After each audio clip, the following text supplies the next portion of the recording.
Chose promise, chose faite. La plénière du jeudi 8 mai 2025 a été consacrée aux travaux de contrôle parlementaire à travers le traitement de 2 questions orales avec débat adressées à 2 membres du gouvernement, notamment le ministre de la Santé publique, Hygiène et Prévoyance sociale, Dr Samuel Roger Kamba, et le ministre de l'Urbanisme et Habitat, Crispin Badou Panzou. Avec ces 2 buts de contrôle parlementaire, les députés nationaux attendent de respecter au pied de la lettre l'esprit de l'article 100 de la Constitution de la République qui reconnaît aux parlementaires le pouvoir de non seulement voter les lois, mais aussi celui de contrôler le gouvernement, les entreprises publiques ainsi que les établissements et services publics.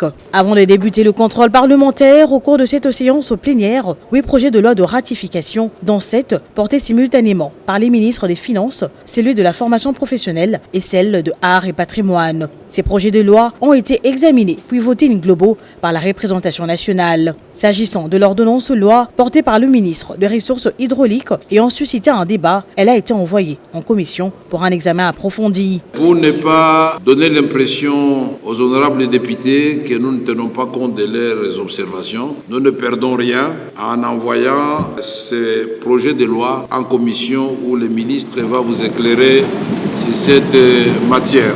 Face à la représentation nationale, le ministre de la Santé publique, Hygiène et Prévoyance sociale, Dr Samuel Roger Kamba, venu répondre à la question orale avec débat, lui adressée par le député national Freddy Bonzeki au sujet du taux de couverture de la gratuité des accouchements et des soins aux nouveau-nés par province sanitaire et par zone de santé. Dans sa réponse, le ministre de la Santé publique, Hygiène et Prévoyance sociale a affirmé que cette politique de la gratuité de la maternité est une nécessité pour le pays et cette nécessité peut être résolue dans les structures de soins. Vous avez dit avant égale après, mais moi je vais vous donner les chiffres. En 15 mois, au total, modèle Banque mondiale plus le gouvernement, on a pris en charge 2 31 586 mamans avec leurs bébés. La mortalité que nous avons évaluée dans cet hôpital que nous avons pris montre que la mortalité du nouveau-né est passée de 23 à 18 pour 1000. C'est-à-dire on a amélioré de 5% la mortalité du nouveau-né en une année. Alors je ne peux pas imaginer qu'avant égale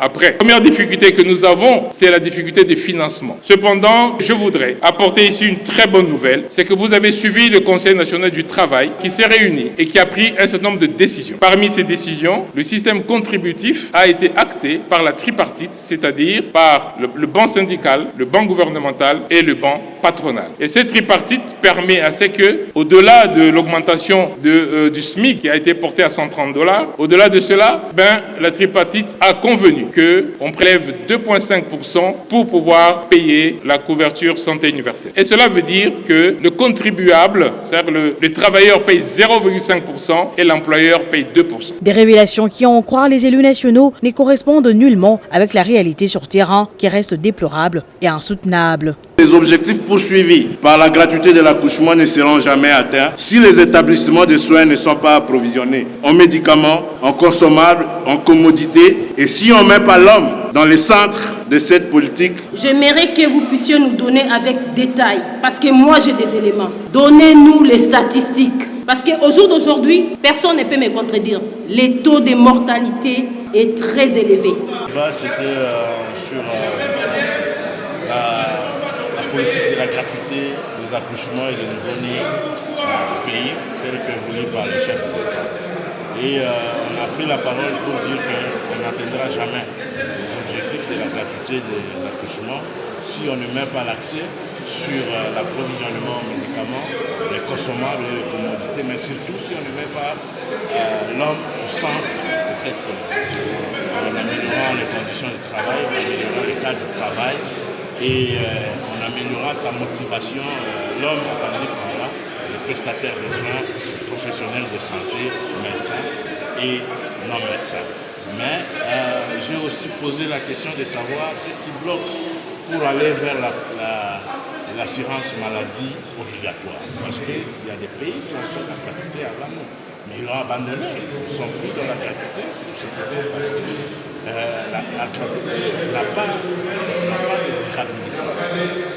La gratuité ne nous amènera pas dans le renforcement du système de santé. Il faut aller vers l'assurance maladie obligatoire avec un régime contributif dans lequel la protection sociale. Parce parce que nous, on a vu la gratuité, on l'a implémenté. Dès qu'on avait arrêté le projet, les structures sont repris à case, sont repris à fonctionner comme ils étaient avant, sans moyen de continuer à assurer l'offre de services et de soins. Et aussi, par rapport à la couverture santé universelle, la couverture santé universelle a 3 dimensions. Il y a la hauteur de la couverture qui aborde la question des financements, la protection des ménages contre les dépenses catastrophiques de santé. Ça, tout ce qu'on est en train de faire jusque-là, c'est en rapport avec la hauteur de la couverture, c'est-à-dire le financement, mais il y a également la largeur de la couverture, en termes de la proportion de la population couverte par les services de santé. Vous savez, vous avez vous-même suivi le ministre, que la politique de la gratuité de l'accouchement ne couvre jusque-là que quelques provinces. Donc, on est loin par rapport à la largeur de la couverture santé à couvrir l'ensemble de la population congolaise.